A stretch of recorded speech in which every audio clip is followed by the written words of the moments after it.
The equator, it's a ribbon of sunlight warming the middle of our Earth. A magical world of amazing creatures.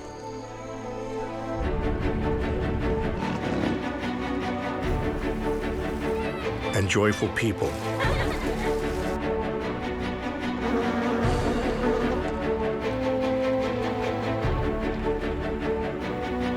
An ancient paradise.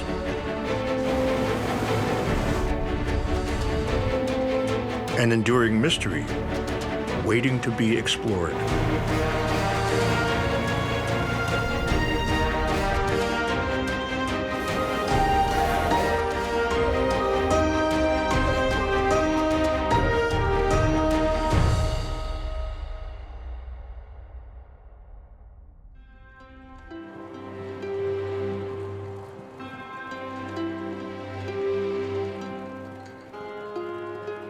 The equator wraps the middle of our planet in a broad band of sunshine, warmth, and biodiversity. All life evolved here. Today, they are some of our last truly wild lands. They are filled with extraordinary creatures, many threatened by modern life. But equatorial people are determined to protect them. These are their stories.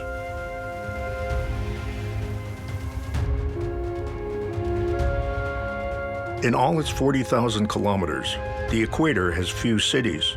Most of it is wilderness, roamed by extraordinary animals,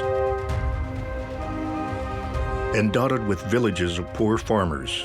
And in many places, the two, farmers and beasts, are fighting for the same food.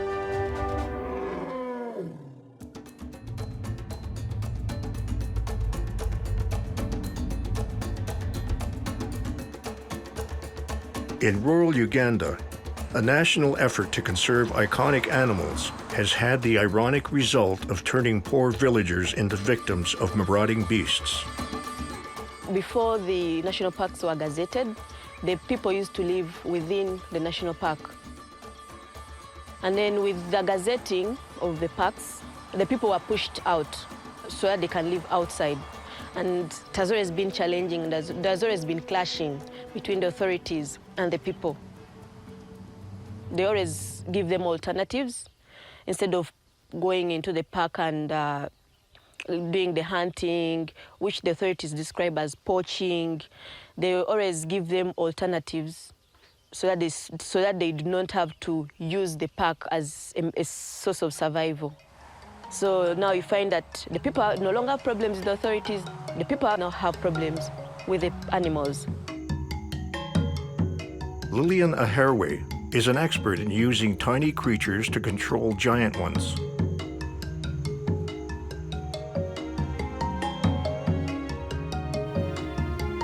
The main animals that are destructive to people in these communities, we have the monkeys, we have the lions, and we have the elephant.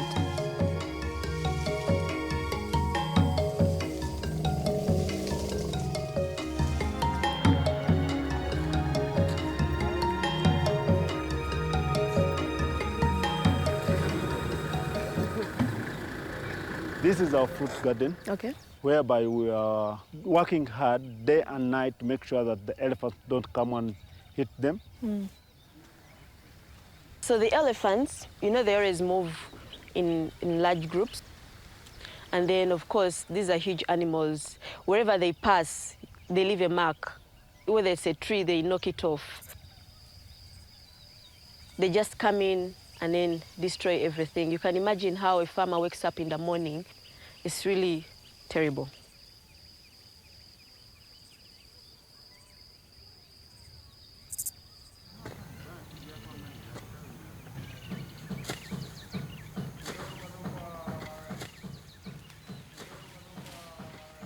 Elephants don't usually keep the boundaries of the park. They always cross into the communities. You can't stop animals from moving unless if the park is fenced. But most cases, the parks are not fenced off.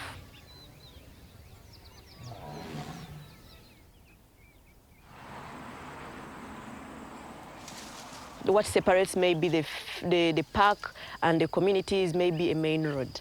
That's it. So it's easier for animals to cross coming into this side.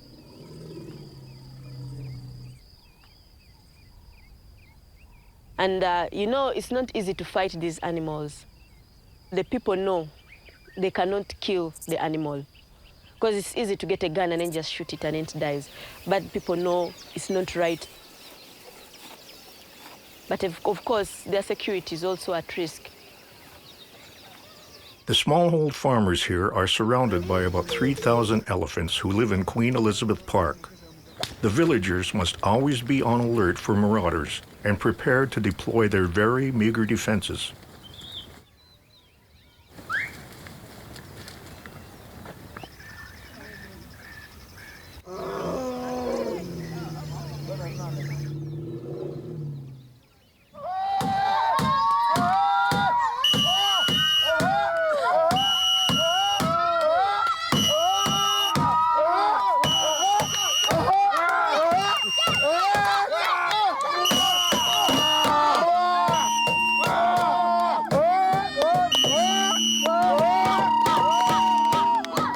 The noise will keep the elephants away briefly. Lillian Aharwe is working on a permanent solution.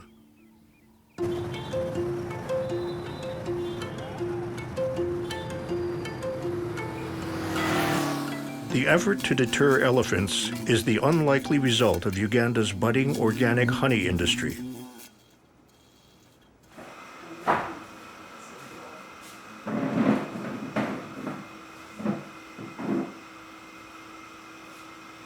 So after school, there was an opportunity at Malaika Honey, and they wanted a communications person. And the more I got involved, the more I became passionate about bees, and the more I learned that in just a span of 2-3 years, I just almost knew a whole lot about the whole beekeeping. Now, as we're trying to train farmers, we're always bringing the element of modern beekeeping, and our main focus point is on bee taming, trying to see that your beehives get colonized within the shortest time period, and also getting the most out of it.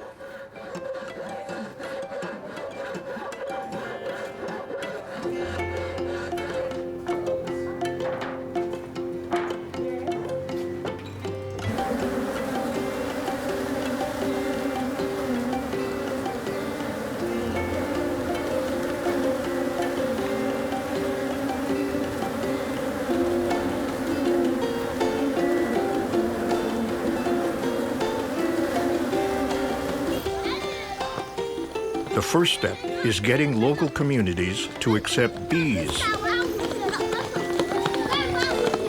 Lillian's colleague, Simon Turner, works with local school children to calm their fears in the hope that they, in turn, will convince their parents not to be afraid of having bees in their villages. No.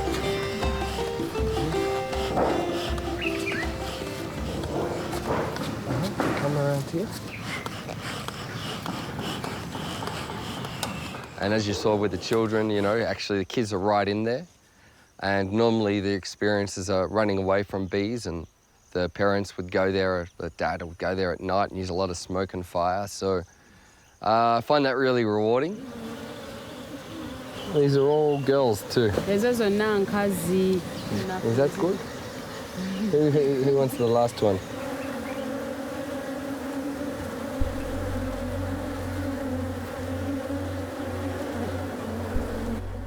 The next step is getting the bees near the elephants. On the edge of Uganda's wild lands, Lillian Aharwe is building a fence of bees. Okay, first of all, you're going to first tame the bees.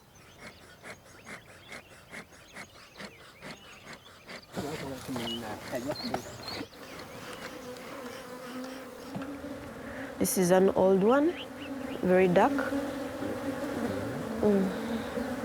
So place it back.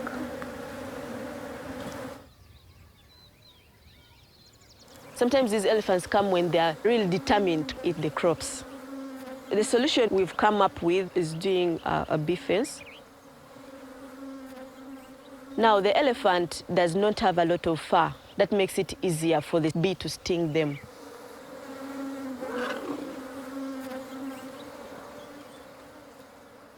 You find animals like monkeys, because they have a lot of fur, the bees don't really get to sting it very well. But for the elephants, very easy for them to get the pinch of the sting. Honeybees die after stinging, but they will sting to protect their nests. The bee fences rely on that. When you hang your hive, first of all, you have to hang it right. They are very strong wires. So this one is stronger than an elephant. You have to place the beehives together in a line to make the fence, hanged on poles so that they can easily swing. If you come and swing it, the bees will definitely come out to defend themselves. Now, in these hives, we put in bee wax, and the bees familiarize with that scent. So within a period of 1 month, the bees can easily colonize this hive.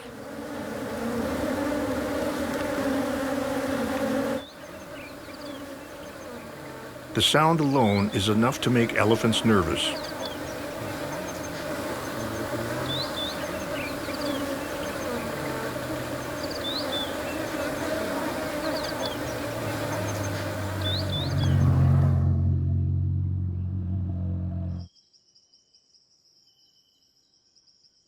But when night falls, their hunger tempts them.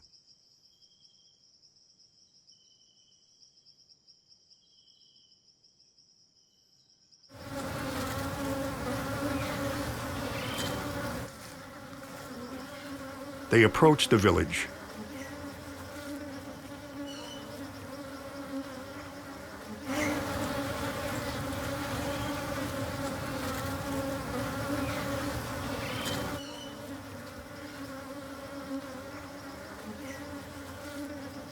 They want to raid the gardens.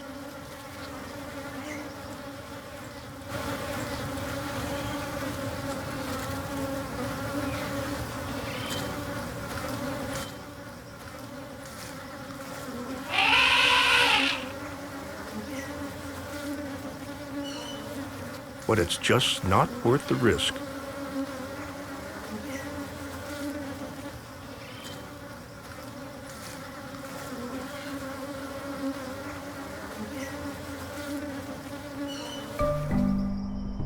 The farmers wake up to a peaceful dawn.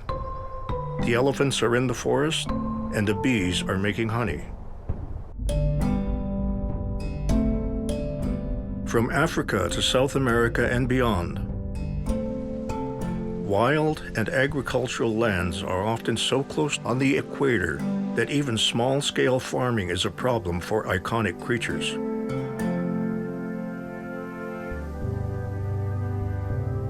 On the volcanic islands of Galapagos, the microclimate changes with elevation and the two seasons, wet and dry. The highlands are always wet and lush. They're a salad bowl for giant tortoises.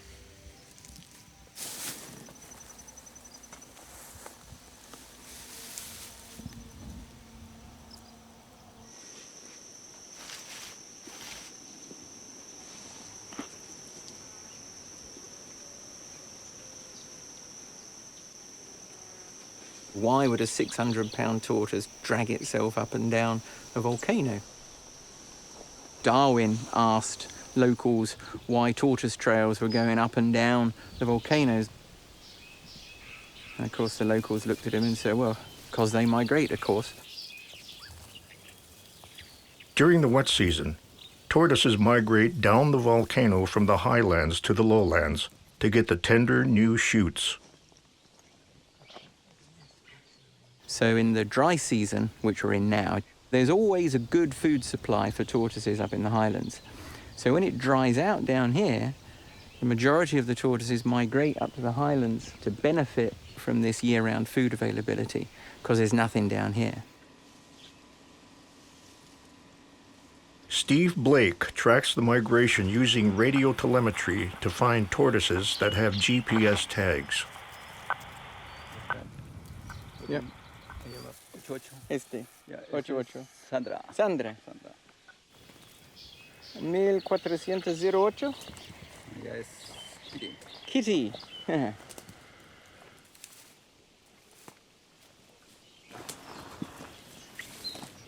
The GPS tags last for up to 10 years.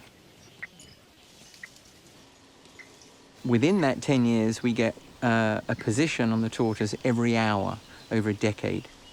We can get wireless communication with the GPS on the animal and download the stored GPS data. Cuando el primer... Bien, entonces tocar con el imán y vamos a ver lo que va a pasar. Okay.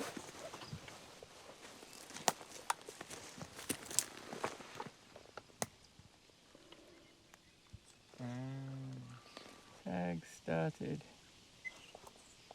Oh, negrita. Tortoises here have been migrating for 1 million years, but in the last few decades, their route has changed. On some of the islands, tortoises migrate up to about 15 kilometers in any given direction. It's a round trip of about 30 kilometers or so.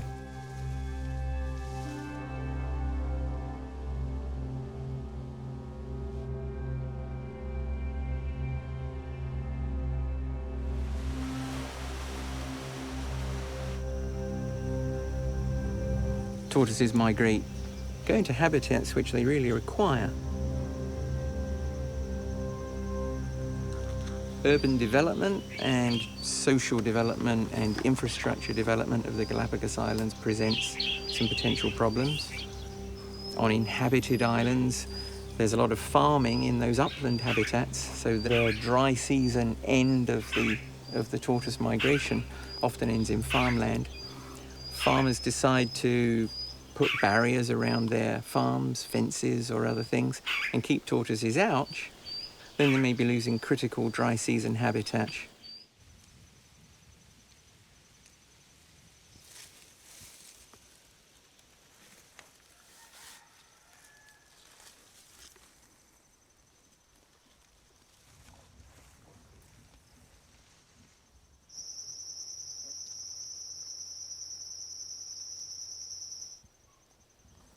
Giant tortoises of Galapagos we think of as these weird quirks of evolution.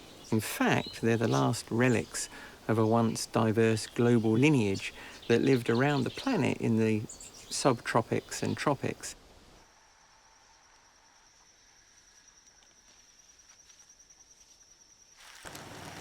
Giant tortoises live on the Seychelles Islands in the Indian Ocean and on Galapagos.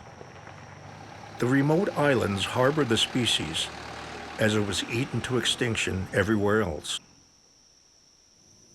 When the whaling industry picked up and when the pirating business was going full strong in South America, then people turned up on the Galapagos in large numbers. They began to eat the giant tortoises, primarily eating them on their way out of Galapagos to sustain them on long voyages back home. Today, giant tortoises draw tourists to Galapagos to marvel at and to mimic their strange physique.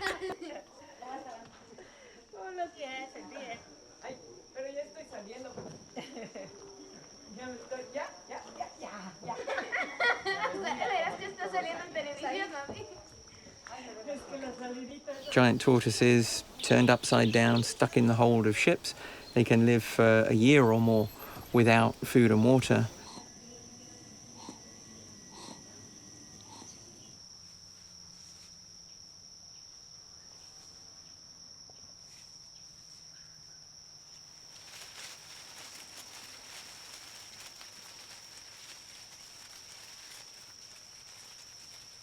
If the migration of giant tortoises is disrupted, we think there'll be pretty seriously bad consequences.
The problem is they're such long-lived animals and such slow reproductive rates that you could really screw things up for giant tortoises very quickly, but you wouldn't see the effects for, a century perhaps. But Galapagos is a place entirely dedicated to preserving its species.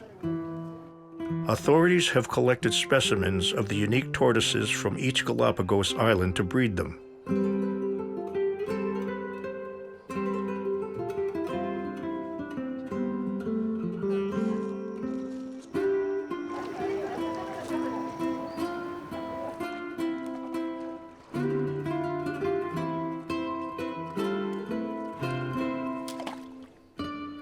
Galapagos National Park and the Charles Darwin Research Station have been running the program for more than 50 years and have raised more than 4,000 tortoises to repopulate the islands. We are now in the center of breeding of land turtles in captivity.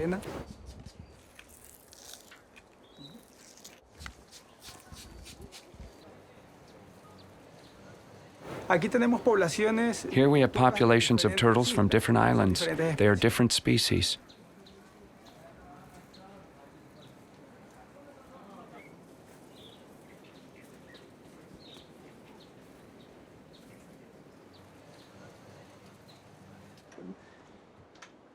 The turtle is 23 centimeters long, which is this. When it achieves this measurement, they go back to their island of origin in the repatriation process.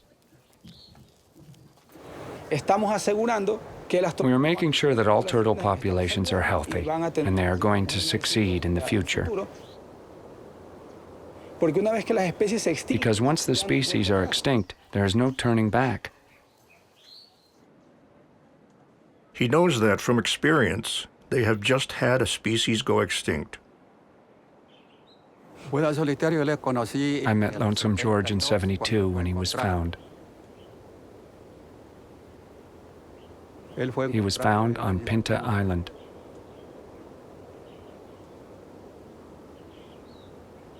He was brought here with the idea of breeding him here, but it wasn't achieved.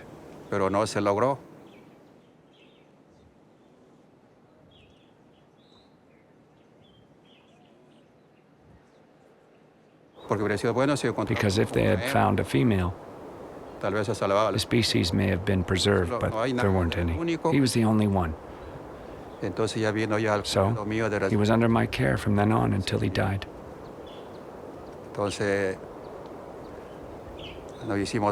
So we became friends. Out of the 45 adult tortoises we had here, he was the most friendly one. So the hardest part comes now. When I found him dead. It seems it was age. Lonesome George was the last male tortoise of the species found on Pinta Island, which meant he was genetically unique.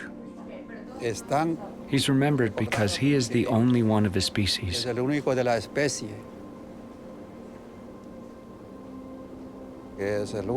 is the only one. His species ended.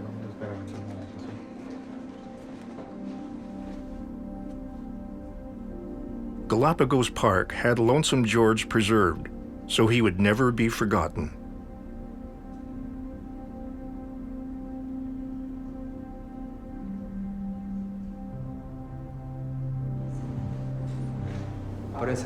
It looks like he's still alive, and he's coming to greet me. I remember him a lot.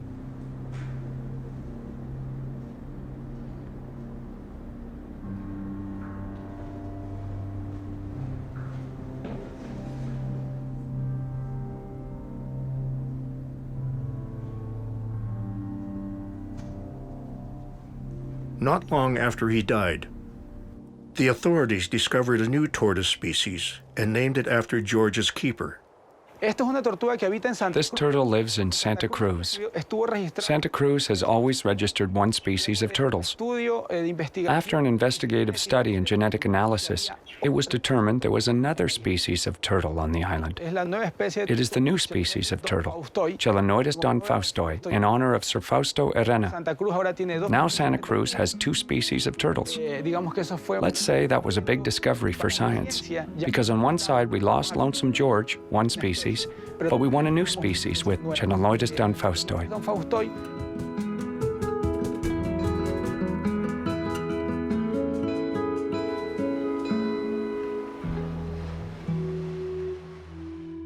Ironically, it is the fact that the equator is such a paradise of abundance that makes it so dangerous for animals these days. The problem is that human appetites compete with animals for the very fertile lands on the equator.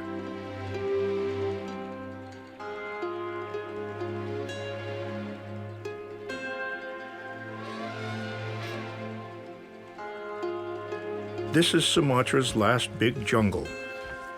It's home to a very rare herd of wild elephants, who are guarded by a few tame ones. Imbo is very special to me because he's been my elephant since the very start. I'm his mahout. It's called the Flying Elephant Squad. Its job is to save Sumatra's wild elephants from destruction.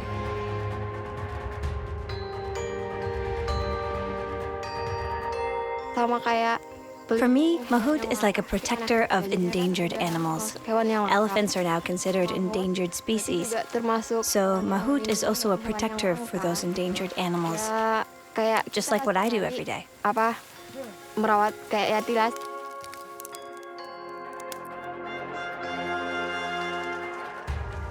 20-year-old Yati is the first woman to join the elephant squad.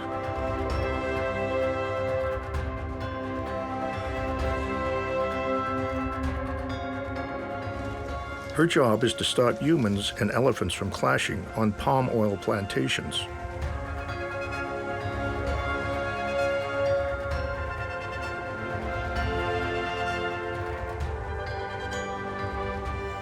The main purpose of us being a mahout is, let's say there are some conflicts between humans and elephants. Some elephants would trespass into a farm owned by some people here. They will call the team to get the elephants back to their natural habitat. More than half the rainforest here has been cut down to plant oil-producing palms. The equator's endless growing season produces 10 times more oil than crops grown in temperate zones.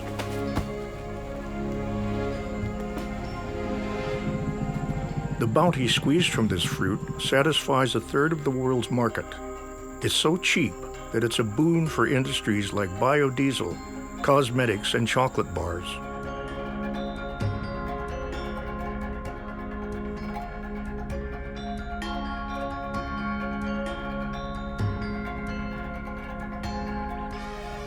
But it's a disaster for wild elephants. The forests they rely on for food are being chopped down and burned down. In my opinion, there are so many forest fires now. In my opinion, we are responsible to maintain our forests, to keep our forest green and sustainable. I'm sure when there are enough trees in this world, there will be less problems and destruction on this earth. There wouldn't be any floods if humans didn't set the forest on fire.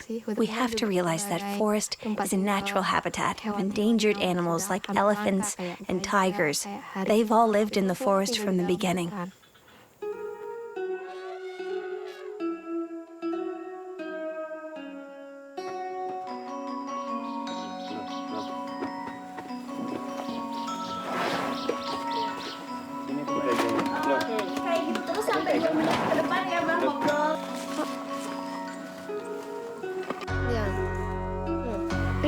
Yati has been a mahout for just a year, paired with her elephant Imbo.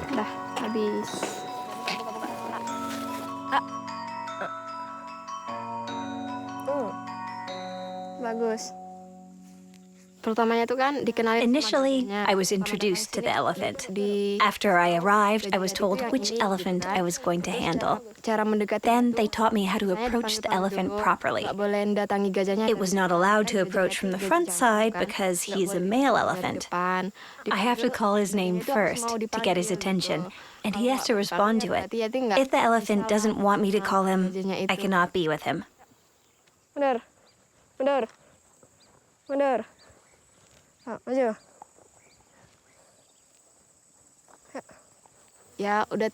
After 3 months training, I got a good result in commanding Imbo. That means I did it. I have become Imbo's mahout.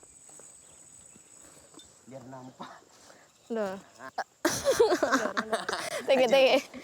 Kepala teh so besar kali. Ayo gue. Tege bawah.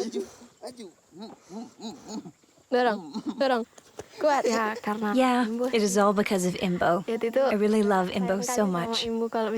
If only a day goes by without seeing Imbo, or maybe when I'm on my holiday, I will think about my elephant a lot. Whether he has been moved, whether he has taken his bath, I really think a lot about him. It feels like he's my younger brother now. I feel like that.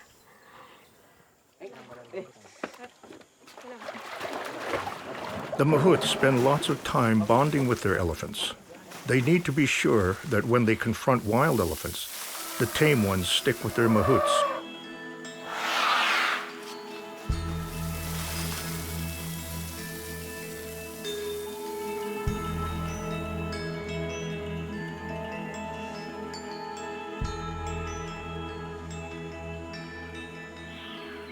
It's risky work. Mahouts are easily hurt by elephants, and elephants catch sickness from mahouts.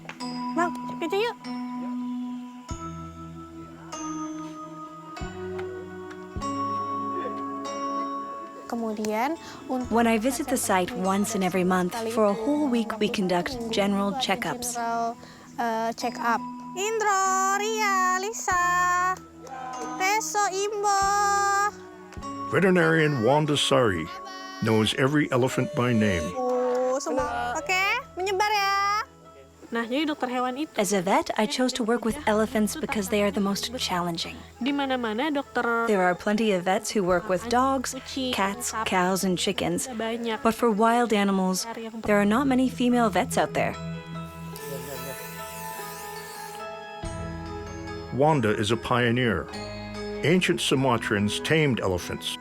The practice was only recently revived to help control wild ones.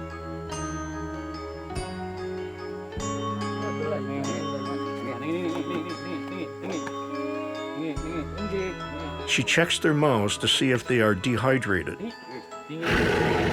She examines them for parasites, all very carefully. To approach the elephants, as they are wild animals, other than paying attention to their behavior, the ear flapping, etc., I also need to bring the handler along in the case of captive elephants, because they are used to being with the handler every day.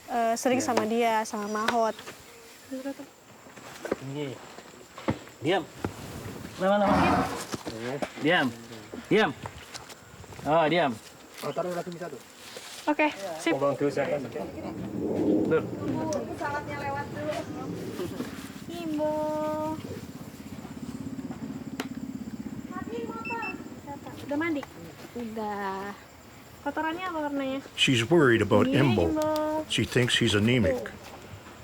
Imbo tinggi. I am worried Imbo will feel weak or something will happen to him. I will try to give Imbo some medications and check his condition. Perhaps Imbo should take a rest if he seems weak.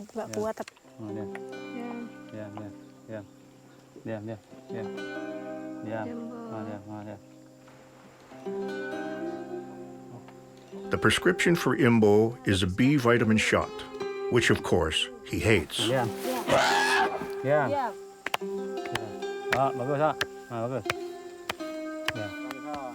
Tantangan terbesar saya. My biggest challenge in working with elephants is when I need to give them an injection or collect blood samples. Nah, kenapa? Karena Why? menyuntik gajah. Because the injection causes great pain for the elephant.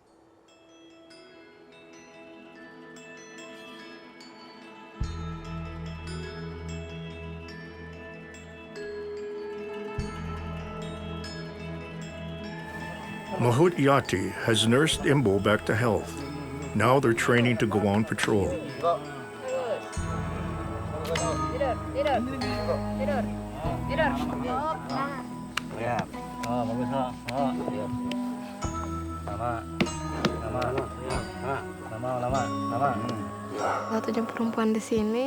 As the only girl here, I feel, well, I'm happy because I get more attention from them being the only female. If I go into the forest, they will join me almost everywhere. They will not leave me alone on my own. It's different with the other male mahout. They move their elephants alone with no help from the others.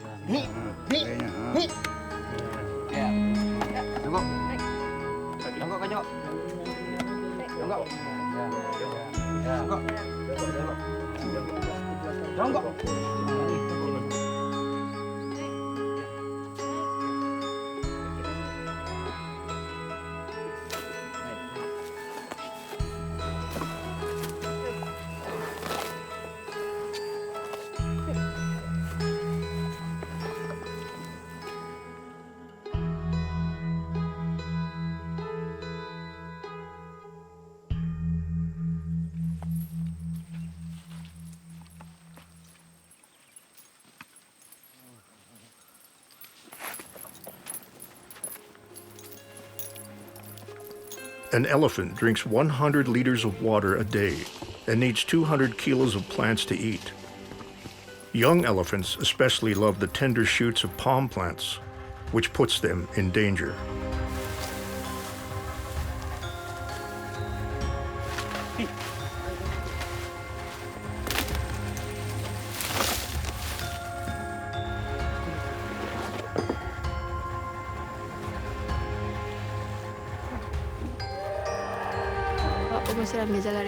Normally, we get rid of wild elephants by using the captive elephants to escort wild elephants and by firing the cannon over and over again.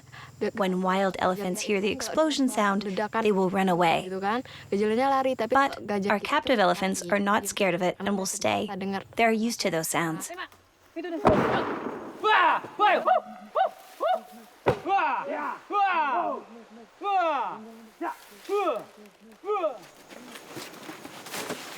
Their job is to steer the young one back to its native paradise.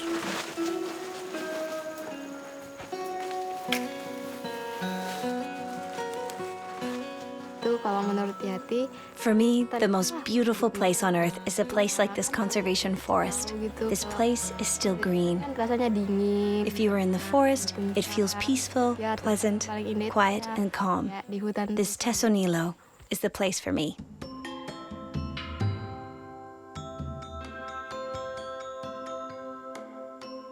Yati leads Imbo home through one of the last patches of one of the last great rainforests.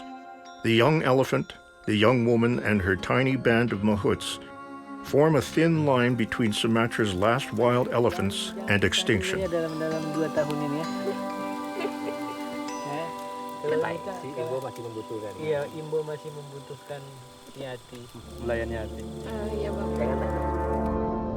In other equatorial wildlands, animals are in even greater danger and need to be guarded much more closely.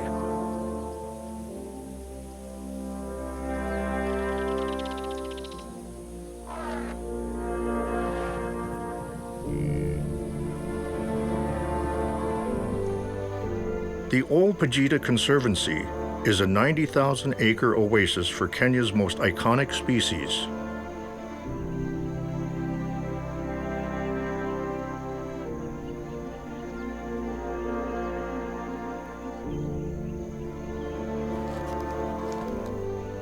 Of all the creatures here, the most fiercely protected is the northern white rhino. The world has only 3 of these gentle giants left. The northern white rhino is a subspecies of white rhino that was actually native to northwestern part of Uganda, southern Sudan, DRC Congo, Central African Republic. But unfortunately, poaching intensified so much from 1950s, but heightened so much between 1970s and 1990s when we lost a substantial amount of elephants and rhinos to poaching. If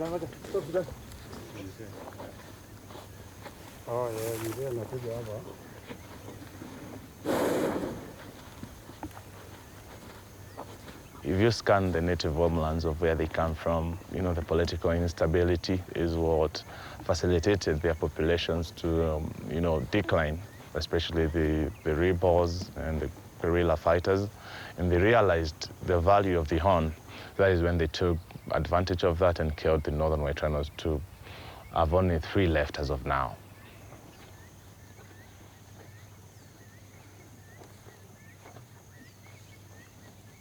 There were still 2,000 in the late 60s when the massacre began. Rhino horns can weigh 3 kilos. The horn costs $50,000 per kilo on the black market. The demand comes from Asia. It's based on beliefs about the horn's medical properties, which are entirely false.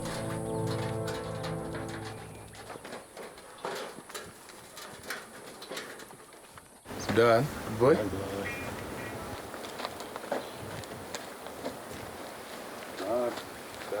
A perfect day, of course, entails speaking and seeing Sudan, which is actually the sole reason I'm here.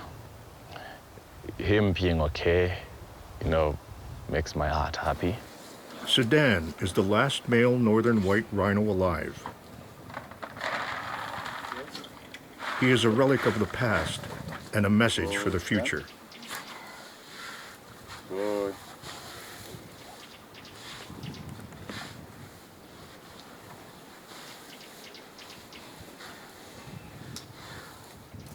Done.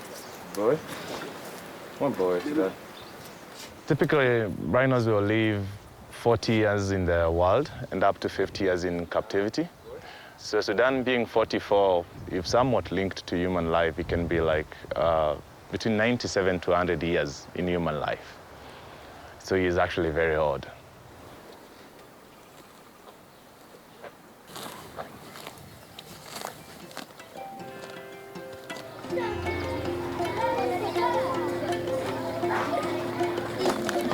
Foreigners want the rhino horns, but it's the local people who hunt them. One rhino can fetch $15,000, whereas a year's work here brings $1,000. All right, so this is the rhino baraka. These animals are endangered. There are very small populations that are left, but it is our duty to protect these animals. Come on, baraka. Come on, baraka. Come on, buddy. Come on, baraka. Come on, boy.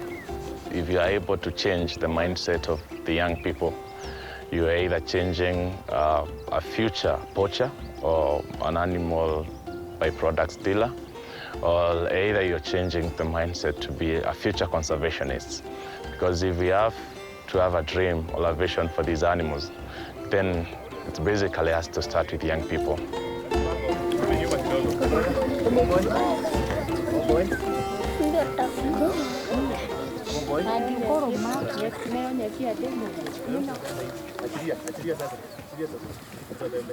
Working with the children, it really helps me appreciate that at least there's a seed that you're putting for the sake of the tomorrow of these animals. I mean, it makes my heart feel overwhelmed that at least, yeah, it's true that Sudan will go one day, but at least the platform that he has created to help people realize and understand is a very, very essential tool. Old Pajita's rangers track the park's 110 black rhinos across the 90,000-acre property. Their protocol is to check on each rhino every couple of days.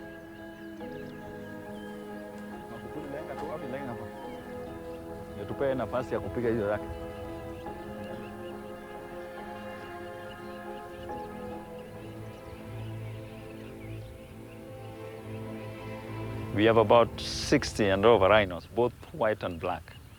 Me to be here is to monitor whether they are all okay, if they are any sick, their health is okay, we push on.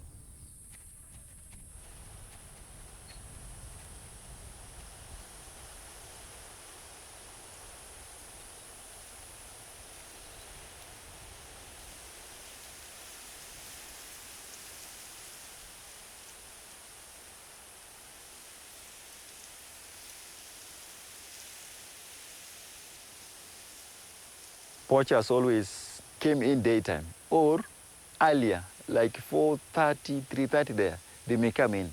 So once they came in, they go to thick bushes where they can stay for the whole day monitoring the rhino, how the movements of rhino are. At around 7 or 8 there, they kick. Shoot, then take the horn quickly, then they run away. So we have to pass everywhere. If you don't do that, night they start disturbing us, killing rhinos like that.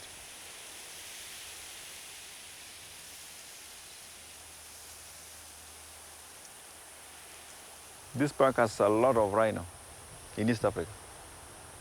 Because we take care of them, that's why the number is coming up. It will be bigger and bigger and bigger.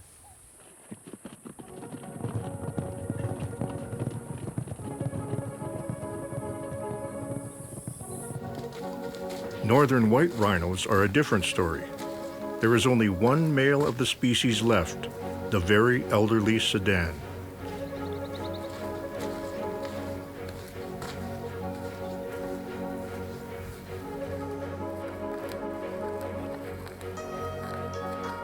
He's aged, he's getting arthritis, his hind legs are becoming weak, and he's developing some wounds on his skin.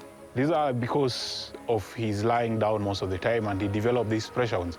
So we've tried to create an environment whereby he has a good sleeping bed that has got soft sand and hay on it so that, you know, he can heal, the wounds can heal. We've also been treating and cleaning these wounds on a daily basis, and he's doing very well.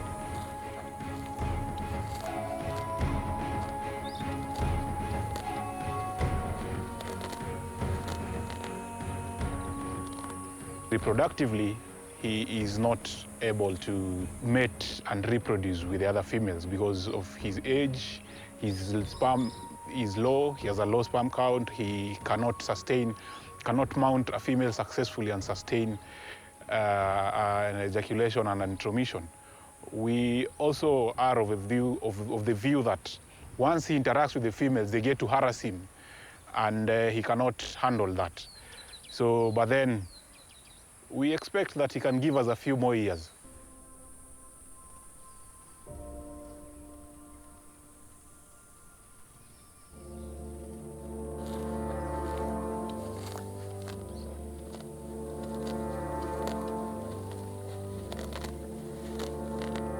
In fact, just a few months after this was filmed, Sudan died.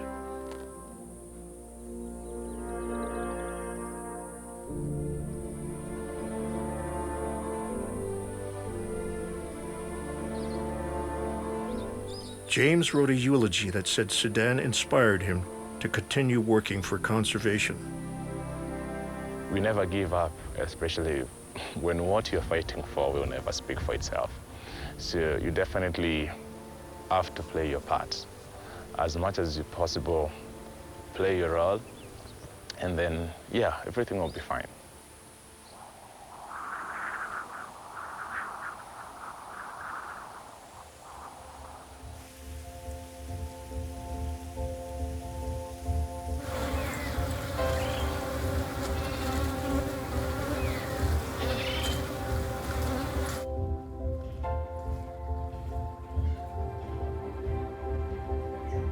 The Equator has some of the last wilderness where humans and animals still live together. If people can learn to manage that proximity, not too near, not too far, there may be hope for the wondrous creatures of paradise. For me, paradise is being able to live in an environment without any restrictions. The taste of a pineapple is the taste of a pineapple, and the taste of a mango is the taste of a mango. And this is because of the warm climate. We live near the sun, so this is close to paradise for me. Life is good.